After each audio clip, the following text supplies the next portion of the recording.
All right, this is my daughter's 2017 Hyundai Elantra SE. It's a base model. Today we're going to change her engine air filter. I'll put a link in the description where you can get the genuine Hyundai air filter off of Amazon for a very reasonable price. This is where your air filter is located.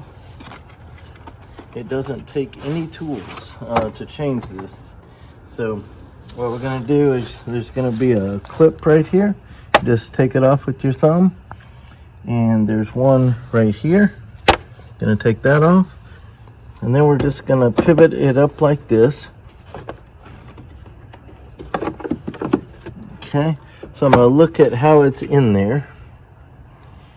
Okay, and then line this one up the same way, just like this.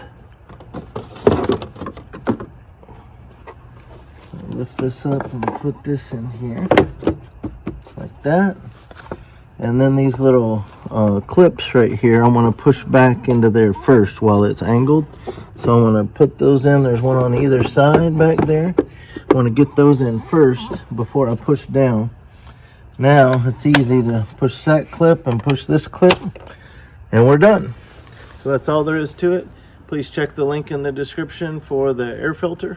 Thank you for watching.